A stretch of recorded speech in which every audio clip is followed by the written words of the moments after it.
et encore aujourd'hui, mesdames et messieurs, bienvenue dans ce nouveau numéro de votre émission Mémoire de Peuple, une émission de veille de la conscience, comme j'ai toujours l'habitude de le dire. Aujourd'hui, nous avons un réel plaisir de recevoir pour vous un groupe de jeunes. Ils sont appelés le Kémit. Le Kémit, c'est un groupe, c'est une idéologie qui combat aujourd'hui le système oligarchique impérialiste, le système occidental. Nous avons Katumba Mousouya, porte-parole national de la communauté Kémit internationale, en même temps secrétaire général des SENSAC. Bonjour à vous. Bonjour, merci. Bienvenue pour la première fois dans cette émission. Merci beaucoup. À nous de vous remercier de nous avoir invités. Déjà, je vais un peu revenir sur ma présentation. Très bien. Donc, je suis Kémit Koko Katumba Mousouya Imhotep, à une valeur guerrier, Mwanango, fils de 9999 enceinte. Très bien, c'est long, c'est long. Ouais. Alors nous avons Mabiala. Oui, monsieur. Vous êtes membre de Kémit international. Oui, membre de la communauté Kémit internationale, chargé au fait des affaires politiques. Très bien. Vous êtes chargé des affaires politiques dans cette structure de Kémit. Voilà. Nous avons Chilenda, membre de l'urgence panafricaniste. Bonjour à vous et bienvenue. Bonjour, je m'ai rectifié, c'est pas Chilendo, c'est Chilendo. Chilendo. Ouais. Ah, Chilendo. Chilendo, qui est membre de l'urgence panafricaniste internationale, fondateur du Fonds Banakama. Fondateur du Fonds Banakama, nous avons Koko Boulopoué Nyamabou. Vous êtes vice-président des SENSAC et fondateur du Fonds Banakama. Oui, et aussi traditionnaliste, cadre à l'Université des Savoirs Mbutazabantu. Moutangala, bonjour et bienvenue. Merci beaucoup, bonjour à vous aussi. Merci beaucoup, nous parlons de comment honorer nos précurseurs et nos baobabs de la renaissance kémétique. Oui. Vous avez quelque chose à dire par rapport à Kalala Omutonde, qui a écrit beaucoup sur la culture africaine, qui a beaucoup parlé sur l'Afrique. Oui. Vous avez un point de vue à émettre par rapport à ça? Oui, normalement. D'abord, je me présente, je m'appelle Mutangala Kaolo, membre des communautés Kémit internationales et activiste, artiste et musicien, et chargé de médias et de communication dans la communauté Kémit. Vous avez plusieurs casquettes. Voilà. Très bien. Mesdames et messieurs, aujourd'hui, nous allons parler d'une thématique très importante aujourd'hui. Et je rappelle encore, nous sommes avec le jeune, nous sommes avec le Kémit. Nous allons parler comment honorer nos précurseurs et nos baobabs dans la reconnaissance kémétique. Sans plus tarder, je commencerai avec Katumba Mousouya. J'aimerais d'abord poser une question à ce qui concerne la conception kémétique. C'est quoi d'abord le Kémit? Le Kémit, c'est quoi? Ok, merci beaucoup. Donc, le Kémit, ça veut simplement dire noir. Donc, ce qui est noir, ce qui est noir. Oui. Kémit, Kamichou et tout, donc ça veut simplement démontrer la personne qui est noire comme moi. Je suis noir, au lieu peut-être de me faire passer pour noir en français et tout, on utilise cela simplement en Médunetière. Donc je peux aussi le dire en Lingala, Mutumoindo et tout. Bon, on le dit juste en Médunetière parce que ça nous met vraiment à l'aise avec nos frères qui ne connaissent pas parler Lingala. Nous sommes accordés. Pourquoi ne pas rester seulement africain au lieu des Kémit? Bon, il y a un problème, il y a un problème parce qu'aujourd'hui, il faut comprendre que les noms jouent un rôle très important dans la vie d'un peuple. Et les noms, vous allez comprendre, lorsque les gens viennent, vous achetez votre chien. La première des choses que vous allez faire, c'est de donner un nom à votre chien simplement pour assurer donc le pouvoir que vous avez sur les chiens. Donc les chiens, c'est votre propriété. Et à ce moment-là, vous lui donnez le nom Milou, Milou. Lorsque vous appelez Milou, Milou, bon, les chiens aussi viennent là. Pourquoi? Parce que c'est votre chien, c'est votre propriété. Alors, lorsque l'Occident est venu chez nous, il nous a déporté de notre nom pour nous donner un nom propre à lui, le nom qu'il voulait nous donner. Et ce nom, c'est Afrique. Donc, lorsque le fait pour moi d'accepter que je suis africain, donc ça sous-entend aussi que je suis le chien Milou. Donc, on m'appelle Milou, Milou. L'Occident m'appelle Milou, Milou. Africain, africain. Donc, ça fait Milou, Milou, Milou. Et donc, c'est pas ça notre nom. Très bien. Chilendo, vous êtes membre d'Urgence panafricaniste, mais vous connaissez quand même aujourd'hui qu'on parle des Kémit. Je crois que vous avez l'idée sur c'est quoi le Kémit, quelle est la vision de Kémit.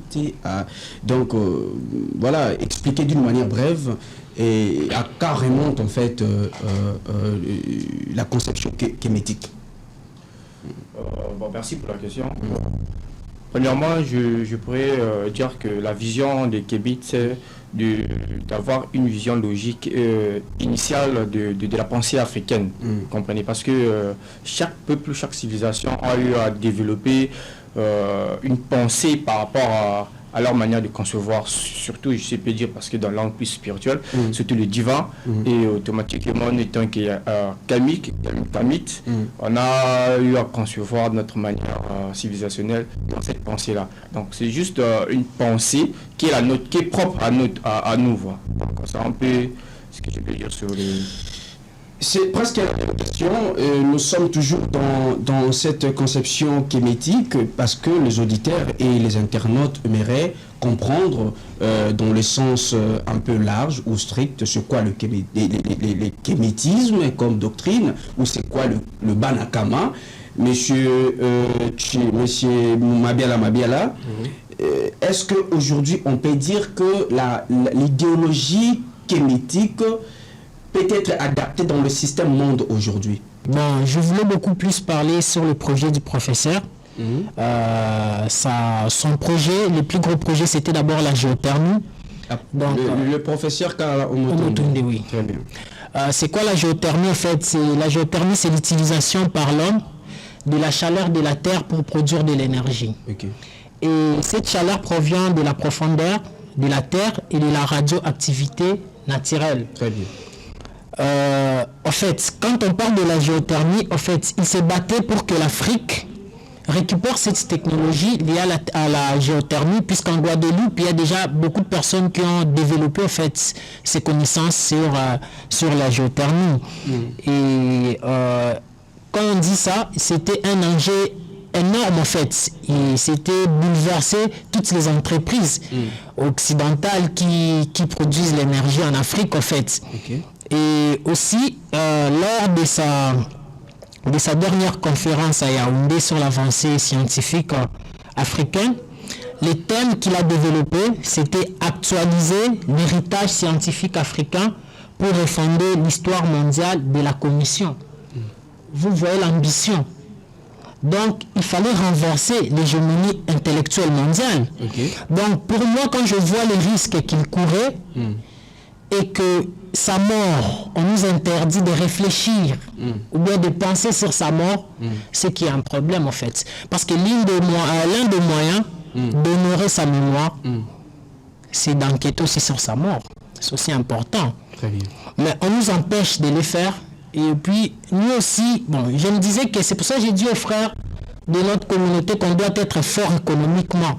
Parce que les gens, comme les mamans Mamazama, professeur Obenga, les Sèche-Covid, ce sont des gens qui ne peuvent pas voyager par exemple chez Air France. On doit avoir nos propres jets privés. Vous voyez? Prenons l'exemple des Juifs. Les Juifs, ils ont géopolitisé la mort d'un Juif. Donc si tu t'attaques à un seul Juif, tu t'attaques à toute la communauté juive. Et non seulement ça rapporte des milliards de dollars, mais ça leur donne aussi un avantage par rapport à d'autres peuples.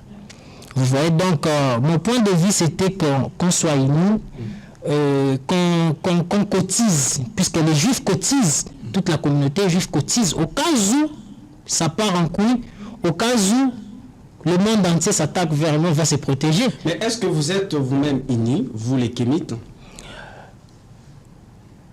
Oui, mais pas totalement. Il y a encore des failles. Mais comment est-ce que vous aurez une force ou carrément vous allez faire une force pour contrecarrer comme ça le... Mais oui, c'est pour ça que j'ai dit que c'est la mort de Kalala au Motunde.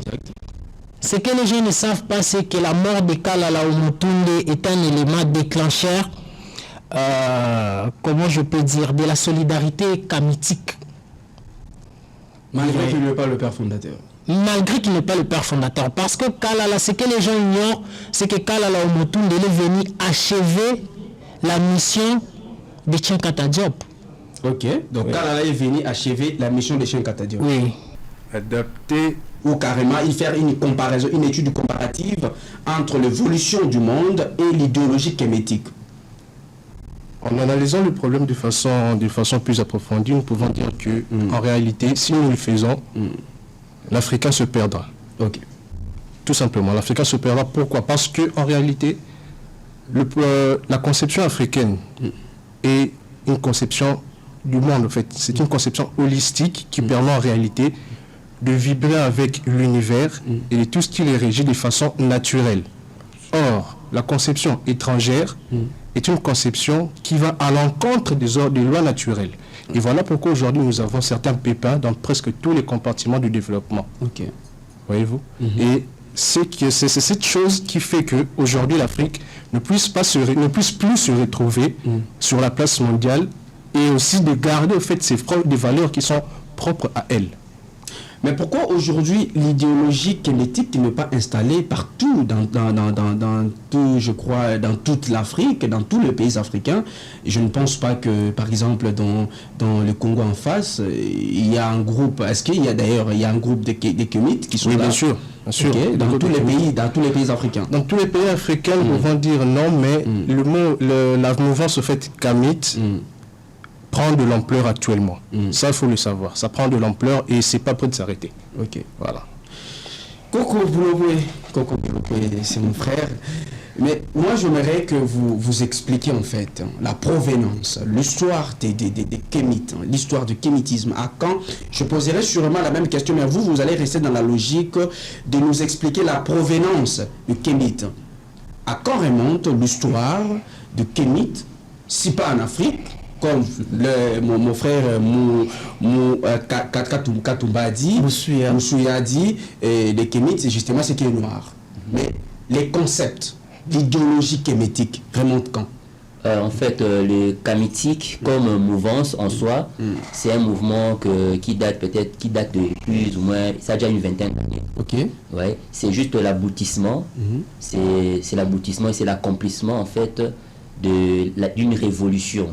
Dans l'histoire de la révolution, dans l'histoire où l'homme noir a commencé à militer contre les Occidentaux, contre l'injustice, contre tout ce qui nous est arrivé, alors les kémitiques, c'est en fait le dernier stade. Ouais, parce que vu que ça a commencé à une vingtaine d'années, mais ça remonte encore plus loin. Par exemple, je pense que beaucoup de gens connaissent cette philosophie qu'on appelle le panafricanisme.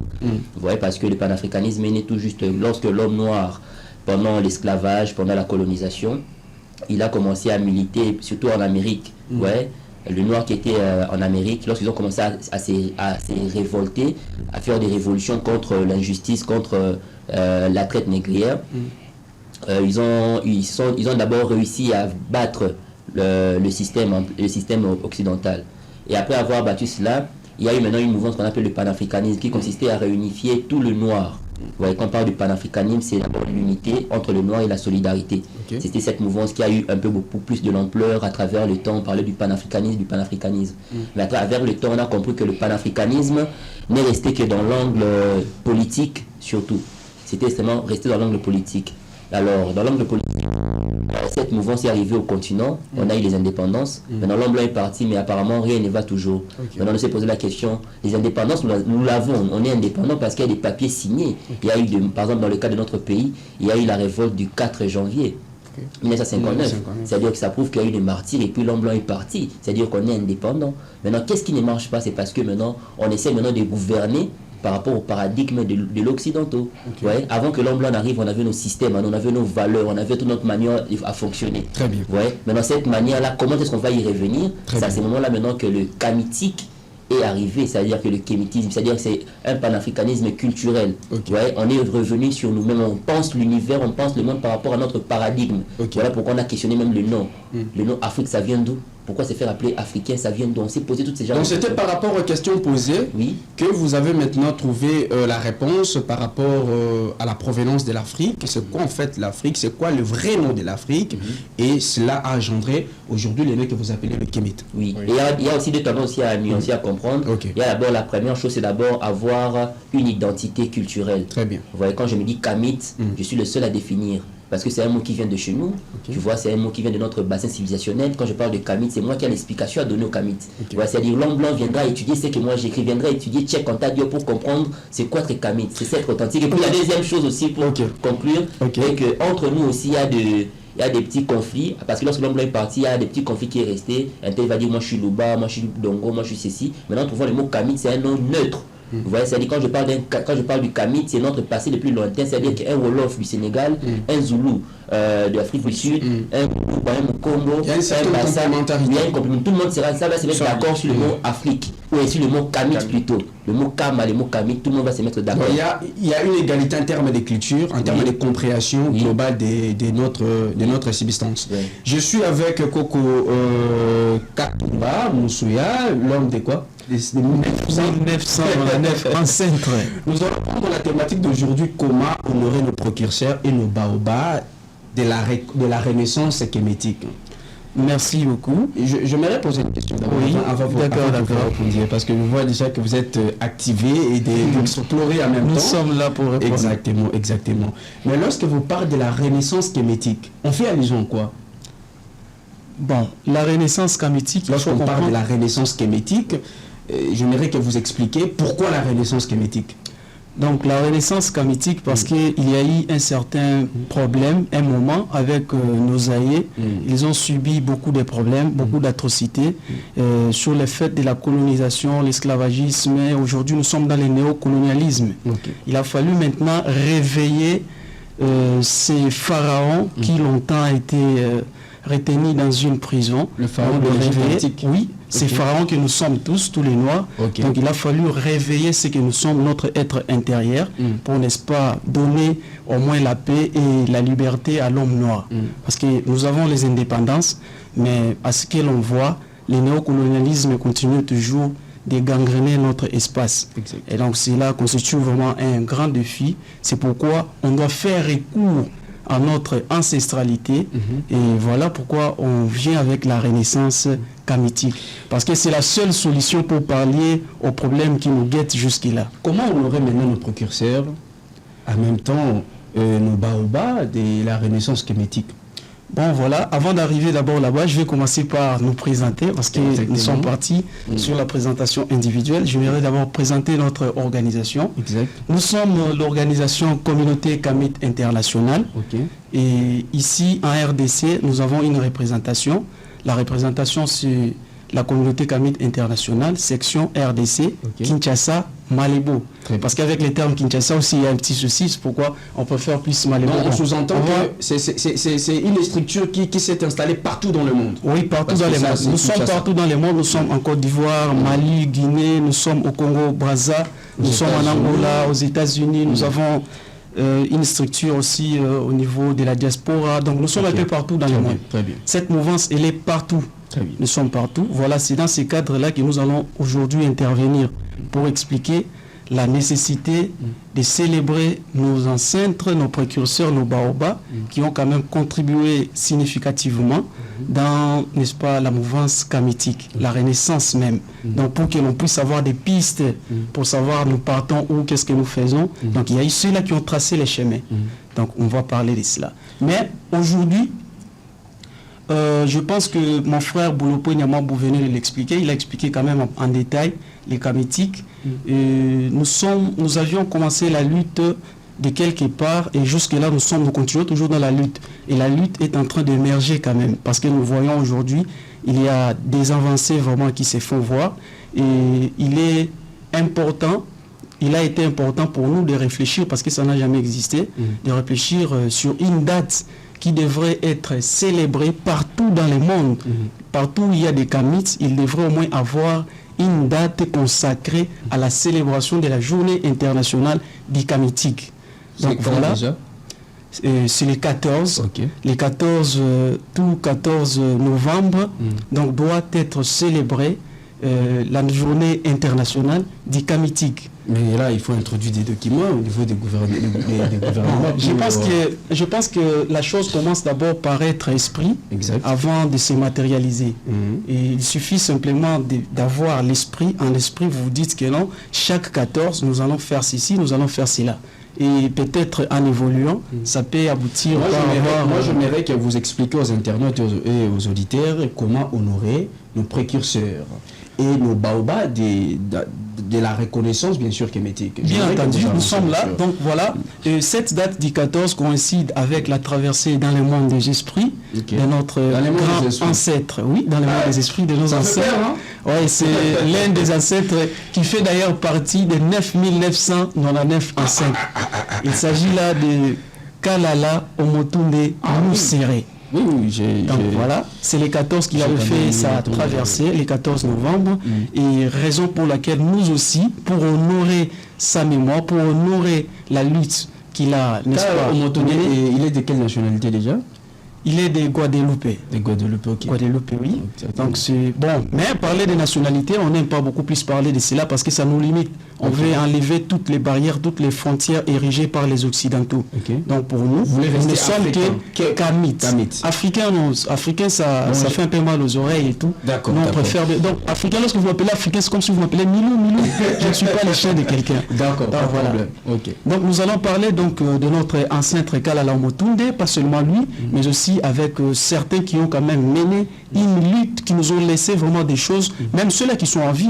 On ne peut pas que parler de ceux-là qui ont dit traverser de l'autre côté. Nous allons aussi parler de ceux qui sont avec nous. Je pense bien. Mais beaucoup plus, je vais parler de Kalala Omotunde Nusere. Qu'est-ce qu'on peut retenir sur Kalala Omotunde, par exemple?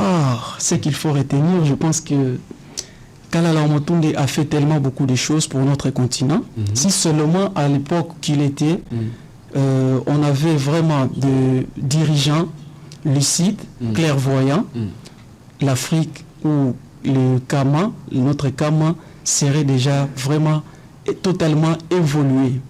Mais, fort malheureusement, bon, ce sont aussi des questions qui demandent aussi du temps et tout. Bon, il nous a laissé ce qu'il nous a laissé. On va partir avec. Donc, Kalala Omotunde, c'est quelqu'un qui a vraiment milité.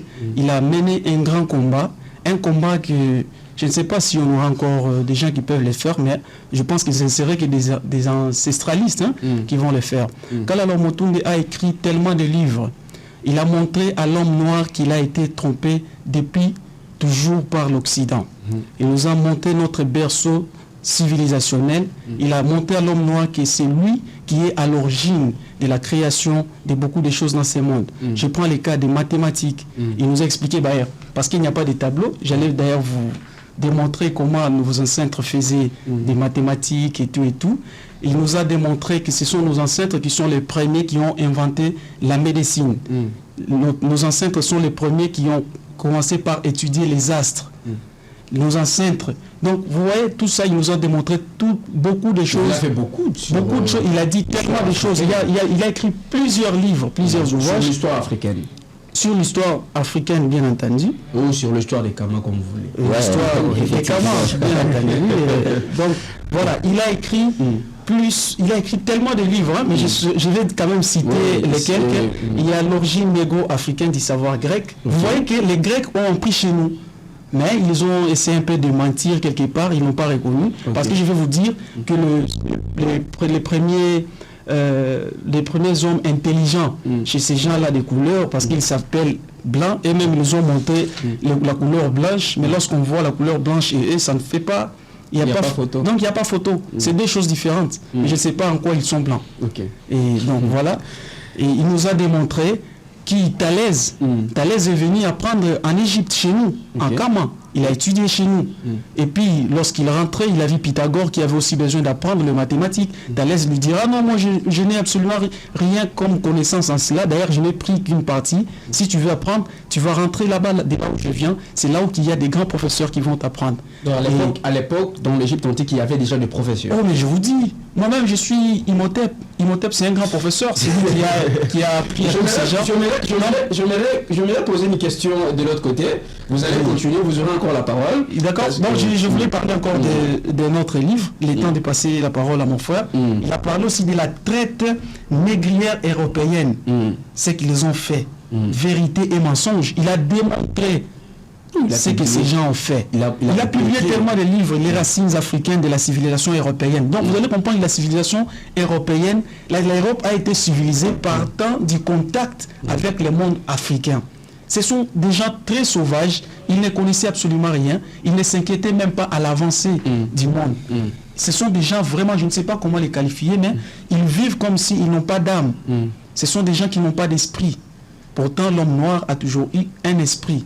Donc nos ancêtres ont connu tellement de choses, mais je vous laisse d'abord passer la parole à vos frères. Je viens comment Boulopoué, Coco Boulopoué. Oui. J'aimerais que vous expliquiez aux auditeurs, surtout éclairer la lanterne rouge. Est-ce qu'aujourd'hui, peut-on parler d'une guerre ou un conflit civilisationnel si cette dernière, la guerre civilisationnelle existe? Le fait de ne pas reconnaître ceux qui se sont sacrifiés pour nous libérer dans cette case et de la colonisation occidentale, est-ce que vous êtes sûr que les Kama ou les Africains peuvent participer dans cette guerre civilisationnelle? De quelle civilisation dont on parle d'ailleurs? Bon, ce qui est vrai est que c'est d'abord, ce sont des données cosmiques. Ouais? Pour ceux qui maîtrisent un peu trop les choses spirituelles, vous allez comprendre que nous entrons dans ce que nos ancêtres ont appelé l'ère de Hapi. Ouais, Hapi Sekmat, Hapi Sakamatu, que les autres ont appelé l'ère du Verseau. Alors dans cette ère, c'est énergétiquement, nous entrons dans une autre fréquence. Vous voyez. Alors dans cette haute fréquence, ça nous impose à vivre dans la générosité du partage dans le monde. Maintenant, le malheur, eux, à ceux qui sont capitalistes, ouais, à ceux qui sont capitalistes, c'est eux qui vont se mordre. Ouais, ils vont se mordre. Et parce que nous entrons maintenant dans un monde qu'on appelle un monde multipolaire. C'est-à-dire qu'il y aura plusieurs pôles. C'est-à-dire qu'il faudrait que en Orient, là-bas, qu'il y ait des grandes puissances. En Europe, qu'il y ait aussi des grandes puissances. En Amérique, des grandes puissances. Ici aussi, dans notre continent Kama, il faut qu'il y ait aussi une puissance. Vous voyez, c'est-à-dire qu'il faut qu'il y ait des États puissants de sorte que nous tous, on puisse partager nos savoir-faire, notre culture. C'est-à-dire que chaque peuple apportera quelque chose de culturel, d'authentique. Vous voyez, les Indiens sont prêts à donner, les Chinois pareillement, les Américains ils donnent, on mange le McDonald's ici. Vous voyez. Maintenant, nous, qu'est-ce que nous allons apporter? Vous voyez, maintenant, qu'est-ce qu'on va apporter dans ces mondes multipolaires? Voilà pourquoi les Kamites, nous militons dans ça. Alors dans cette guerre civilisationnelle, je ne sais pas trop s'il y a une guerre parce que ça dépend des paradigmes, mais oui, j'ai compris tout simplement, mais le problème est que nous, de notre côté, on doit comprendre l'enjeu et puis puiser à l'intérieur de nous. Mais non, le problème de ne pas vénérer nos précurseurs, c'est un problème. Les reconnaître. On les reconnaître. Je pense que c'est peut-être un problème spirituel parce que beaucoup de gens sont habitués à donner une dévotion qu'à une seule divinité. Ouais, c'est-à-dire tout un chrétien, lui, ce n'est que Jésus et rien. D'ailleurs, même Dieu, il ne cite même pas trop. Ouais, on parle de Dieu créateur, lui-même, il a cédé son âme à un être suprême, à Yahweh, à ce qu'il parle, mais il cite trop Jésus. Ouais, à part Jésus, il trouve aucune importance de reconnaître ceux qui sont passés. C'est lui qui va reconnaître que celui qui est de l'autre côté, c'est une personne qui a reçu une initiation, une personne qui connaît que le mort ne sont pas morts. De quelle initiation dont vous parlez ici? Je parle de l'initiation à la spiritualité authentique, kamitique. Est-ce qu'il y a une école comme ça d'initiation? Parce que ce n'est pas facile, comme ça tu t'es réveillé un bon matin, comme ça tu es initié. Dans l'orientation, bien sûr. Dans chaque village, il y a des écoles initiatiques. Si vous allez chez les Pandés, chez les Chokwe, il y a des centres initiatiques où vous allez faire initier. Il y a aussi des bonnes initiations qui sont données dans nos confréries, qui sont sorties du sanctuaire du Kintouadi. Kintouadi, c'est l'organisation spirituelle des Kimbangu. Après lui, il y a eu des précurseurs qui ont perpétué cet héritage spirituel que Kimbangu nous a laissé. Ça existe. Si vous allez dans ces confréries, vous allez trouver de l'initiation, ça y est. Vous voyez, ce n'est qu'une personne qui comprend, qui a fait cette expérience qu'un mort ne meurt pas, que l'âme ou l'esprit est éternel, qui peut comprendre que Kalala Mutunde n'est pas mort, il est vivant. Vous voyez, vous allez comprendre que Kwame Nkrumah est vivant. Lui qui nous a dit qu'aujourd'hui nous parlons des indépendances, mais demain nous parlerons des États-Unis d'Afrique. Nous on a déjà donné le nom de la République du Kama. C'est-à-dire qu'il y a une prophétie déjà. Oui, c'est-à-dire nous sommes déjà là. C'est-à-dire que le Lumumba, tout ça, c'est pour comprendre que ces âmes-là vibrent de l'autre côté, il faut les expérimenter. Mais je ne sais pas si cette expérience est palpée dans les religions dites abrahamiques. Vous voyez, je ne sais pas, mais je t'assure, pour avoir cette conscience-là, il faut vraiment un degré spirituel. Mais le fait de ne pas reconnaître tous ces précurseurs-là, c'est aussi les vrais problèmes de l'Afrique, selon vous? Oui, c'est un réel problème parce qu'une personne qui a vu le jour... Il a parlé de Kalala Omutonde, et on pense qu'il a beaucoup parlé de l'Afrique, il a écrit beaucoup sur l'Afrique, mais qui n'est pas connu. Sûrement dans toute l'Afrique. Oui, en fait, lui, il était connu, mais beaucoup de gens ne le connaissent pas parce que... Connu dans le sens de rester dans la mémoire des Africains. C'est un travail que nous, on doit faire, parce que le combat est aussi sur le terrain. Okay. Ouais, c'est vu que nous sommes là, on en parle déjà. Vous voyez les autres seront informés qu'il a existé Kalala Moutoune, qu'il a existé les Kwame Nkrumah, qu'il a existé il y a plusieurs voilà, même de vivants, il y a les Théophile Obenga, Papa Obenga du Congo d'un fois, en face. Grovi Gomez, voilà, il y a Bong Basong, Amabazama. Je veux bien là, mais je salue Skemi Seba en passant parce que récemment je lui ai fait un petit message par rapport à sa conférence qu'il avait organisée en Russie. Il a été clair et franc. Et n'a pas été partisan ou soutenir la vision russe, mais il était dans sa locution africaine, il a carrément expliqué le vrai problème africain. Il a une fois de plus réveillé comme ça la conscience africaine en disant il faut se battre, il faut continuer. Les combats est tellement coriace, mais nous sommes toujours là pour lutter pour la libération de l'Afrique. Je suis avec vous, Mabiala. Nous parlons de la reconnaissance de nos barbares, de nos précurseurs, de la renaissance kamétique. Aujourd'hui, mon frère, mon ami, a parlé de la vision en fait, de l'existence des esprits ou comme ça de nos pères qui se sont sacrifiés pour libérer l'Afrique. Il a cité des Kwame Nkrumah, il a cité tous ces gens-là.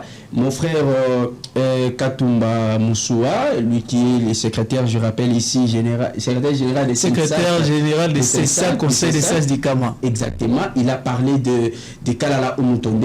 Kalala Omutonde qui a publié plusieurs ouvrages, qui a beaucoup parlé sur l'Afrique, mais qui n'est pas connu, qui est méconnu dans les esprits des Africains, dans les esprits des Congolais, qui vous êtes, d'ailleurs vous êtes des Congolais, il faut parler d'abord du Congo, mais vous avez quelle conception, karma, perception de nos ancêtres, des grands esprits bien sûr, qui ont milité pour libérer l'Afrique, mais qui ne sont pas connus aujourd'hui?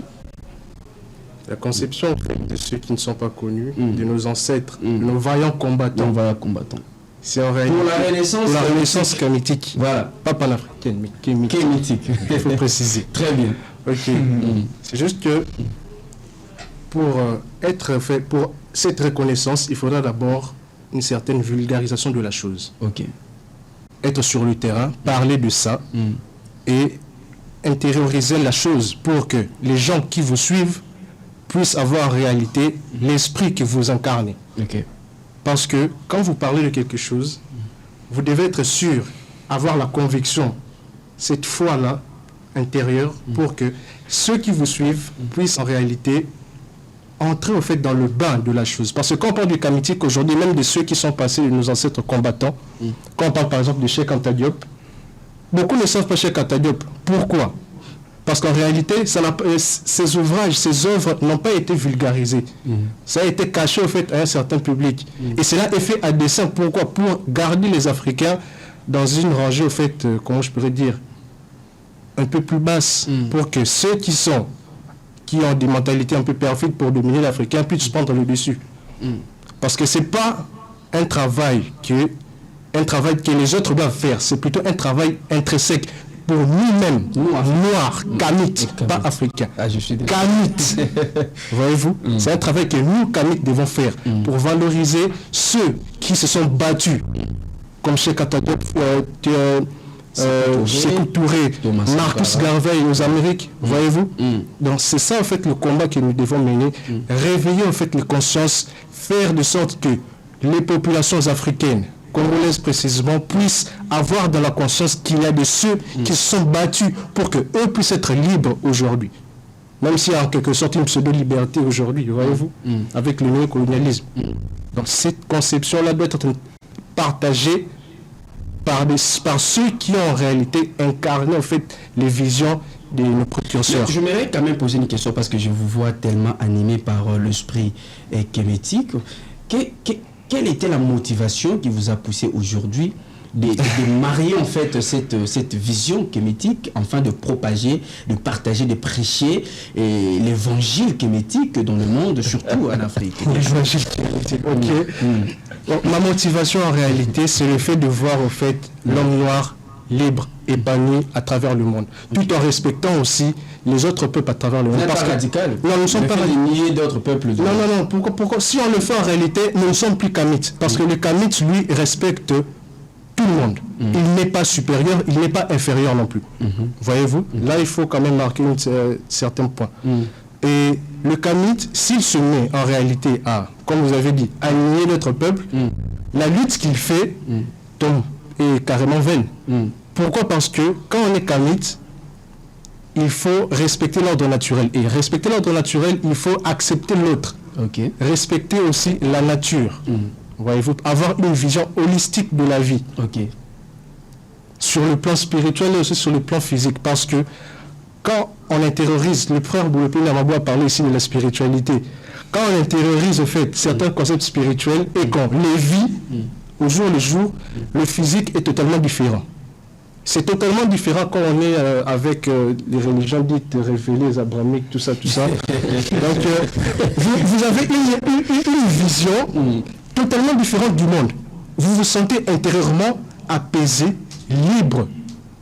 Tout kamite fait cette expérience d'une certaine liberté intérieure, contrairement aux autres. Absolument. Je voulais prendre Chilendo. La question que je voudrais vous poser, je vais tirer ça dans la locution de Mabiala. Est-ce que vous pensez aujourd'hui l'Église, c'est aussi le problème de l'Africain, de ne pas reconnaître ceux qui se sont sacrifiés pour libérer les peuples africains? Absolument. L'église, c'est un vrai problème sérieux. Parce que naturellement, on doit comprendre que dans l'église, il y a tellement de l'amalgame. Et même ils disent que non, il ne faut pas célébrer les morts, il ne faut pas faire ceci, il ne faut pas faire cela. Mais naturellement, vous allez comprendre, il y a des fêtes qui célèbrent, peut-être ils sont inconscients. Vous comprenez? Parce que vous ne pouvez pas dire que non, on ne doit pas célébrer les morts, on ne doit pas rester devant les statuettes et tout, pour ne pas être peut-être la raison d'être animiste et tout.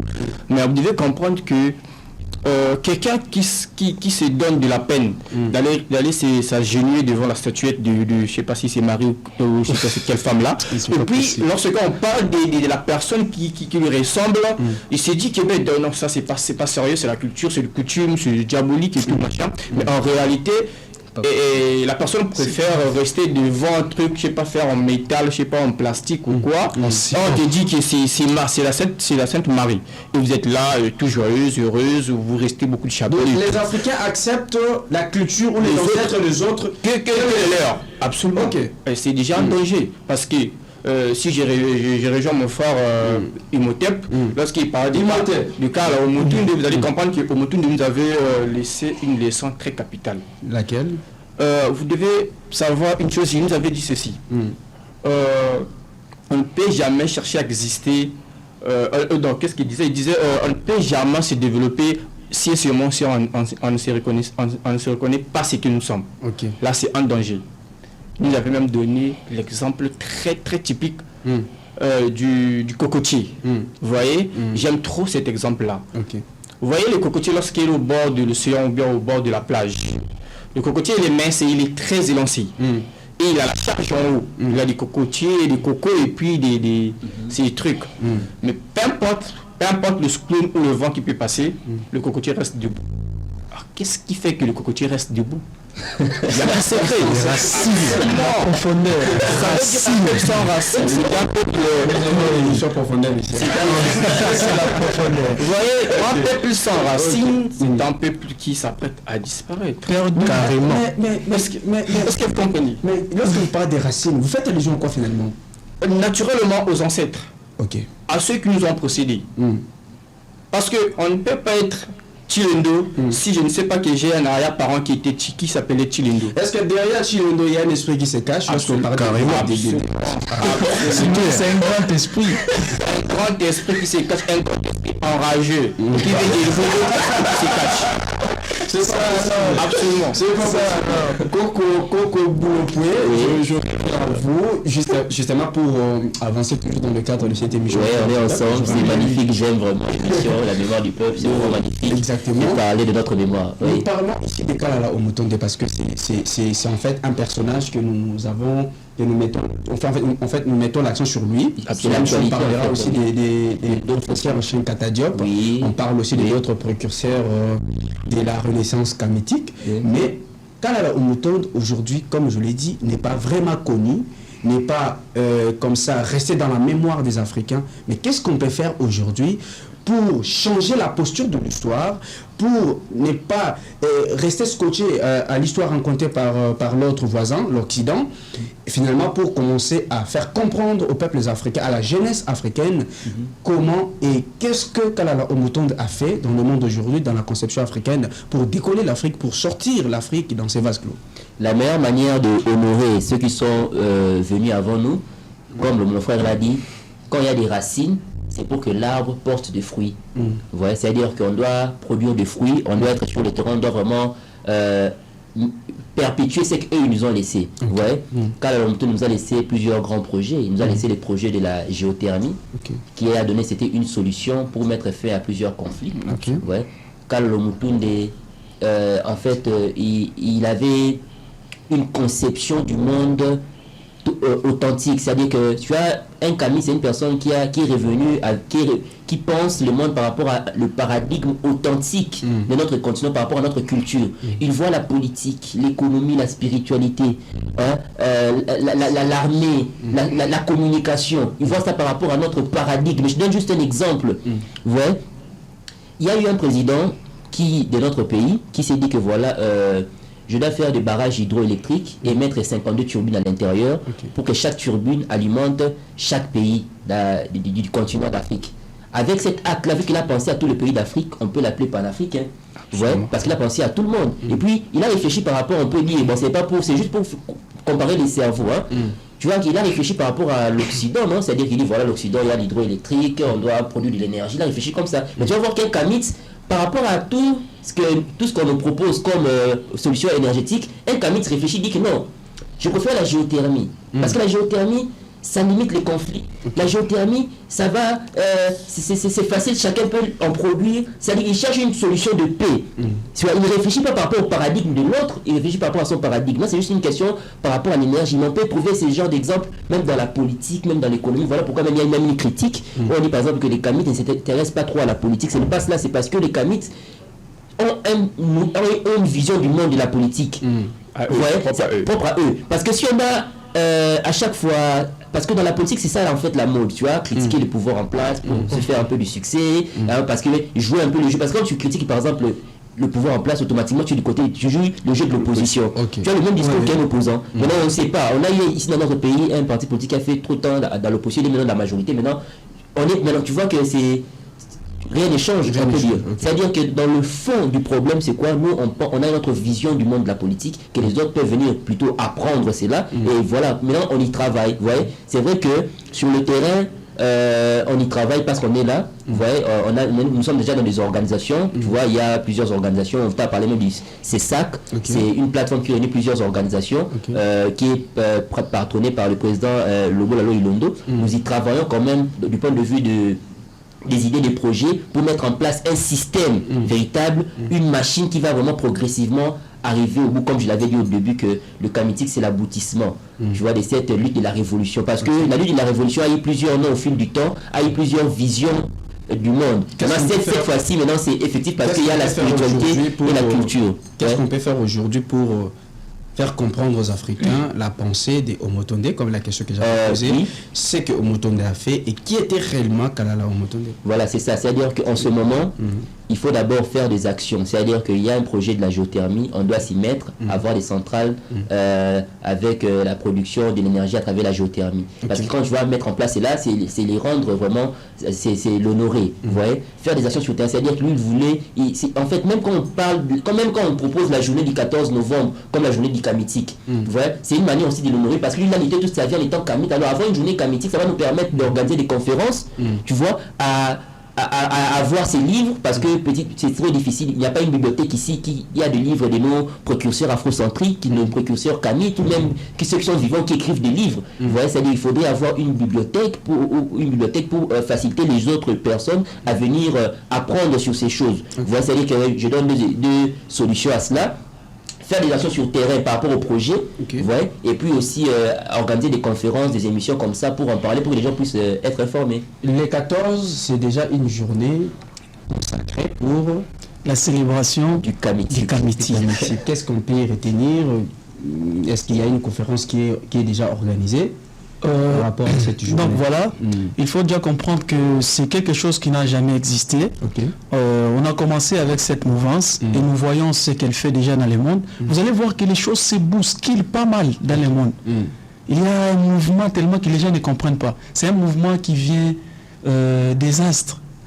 Donc, l'éclatement, donc c'est un mouvement qu'on ne sait pas expliquer, comme venait de le dire mes frères tantôt ici, que nous sommes dans l'ère d'Iverso. Donc les choses sont en train de changer. C'est maintenant le bien qui dompte sur le mal. Ouais. Voyez-vous? Et l'éveil est tellement... Vous ne pouvez pas comprendre. Une personne qui n'a pas été peut-être informée sur la chose, elle-même, elle se réveille d'un bon matin pour se dire non, j'arrête avec ces mensonges. Donc c'est comme on dit à Lingala, Kokundola Makambo et Bambama. Oui, des soins comme ça. Donc c'est pour vous faire comprendre que c'est quelque chose de très spirituel. Et cette chose-là, vous allez comprendre que les personnes qui sont en train de soutenir que les choses changent, ce sont nos ancêtres. Vous voyez? C'est pourquoi il faut honorer nos ancêtres parce qu'ils sont des énergies. Et nous avons besoin du travail de la force. Pour avoir cette force, on doit puiser dans nos énergies. On doit reconnaître nos énergies. Alors voilà pourquoi cette date ici, il faut que l'on puisse retenir. C'est une grande date que l'on puisse retenir, qu'on doit célébrer les combats kamitiques parce que c'est la seule solution qui va libérer totalement notre continent. Et surtout, s'il vous plaît, nous ne voulons pas libérer notre continent pour combattre les autres. Mais nous voulons libérer notre continent. Lorsqu'on sera libre, les autres seront aussi libres. On va partager équitablement et il n'y aura pas de problème. Parce que nous sommes des gens qui veillent sur l'ordre de la nature. On n'a pas posé des problèmes. Nous sommes presque à la fin déjà. Bon, moi, mon dernier mot, c'est juste pour tous ceux qui vont suivre cette émission, je leur conseille vraiment, si les Kémitis leur intéresse, d'aller chercher un livre du professeur Kalala Mutunde qui s'intitule... On a parlé du professeur Chenkata Diop, mais le livre, c'est important de le signifier. Qu'est-ce qu'être Kémite? Qu'est-ce qu'être Kémite? C'est un bon livre. Là, ça va leur beaucoup aider. Ok. C'était vous, Mabiala. Votre dernier mot, parce que nous sommes déjà à la fin de notre émission Mémoire du Peuple. Ok. Mon dernier mot pour cette émission, en fait, c'est que l'Africain doit prendre conscience. Prendre conscience au fait des enjeux auxquels notre peuple fait face. Que le Kamit, pas l'Africain, mais le Kamit puisse prendre conscience des enjeux géopolitiques surtout, auxquels nous faisons, parce que nous sommes dans un moment crucial de bouleversement à travers le monde. Et en ce moment, en cette période, l'Africain est en train de recourir au fait à son authenticité. Et le fait déjà que l'Africain puisse recourir à son authenticité crée déjà des chamboulements partout sur le continent. Comme au Burkina Faso, nous voyons déjà ce qui se passe. Au Mali, nous voyons ce qui se passe. Au Niger, nous voyons ce qui se passe. Et même ici, nous voyons ce qui se passe. Pourquoi? Parce que le Kamit, le Noir, commence déjà à reprendre conscience. Parce que, donc, si nous revenons dans l'histoire, à chaque fois que le peuple noir a voulu franchir un pas vers sa libération, ce peuple a fait recours à son authenticité. Et là, ça se fait de façon automatique. Coco Bouroué, avec vous à la fin. Nous sommes déjà à la fin de notre émission. Vous pouvez conclure déjà. Je dirais que... Conclure, mais votre dernier mot. Je dirais que lorsque l'on veut éteindre le feu dans une maison, on utilise tout l'eau. Parce qu'on veut éteindre le feu. C'est-à-dire que forcément, à un certain moment, on aura besoin de tout le monde, comme le dit le panafricanisme, l'unité de tous les Noirs. Mais lorsqu'on a besoin de construire une maison, on a besoin des eaux appropriées. Ça veut dire que lorsque on va chasser ces systèmes comme par exemple au Mali, en Burkina Faso, on va les chasser, mais pour maintenant construire cet État que nous voulons libre, il faudrait de la qualité. C'est à ce moment-là, maintenant, les Kamites reviendront avec des idées solides, avec un système du monde traditionnel, authentique, pour créer cette puissance Kama. Merci. Merci beaucoup. Merci beaucoup. peut-on parler des retours à l'authenticité ou recours à l'authenticité?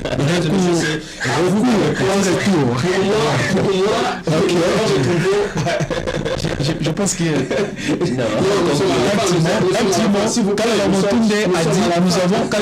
a dit nous avons une colonne. Vous savez que ça allait brûler. Prochainement avec un autre numéro, avec une autre thématique qui va réveiller une fois de plus la mémoire du peuple. Pour moi, je vous dis au revoir.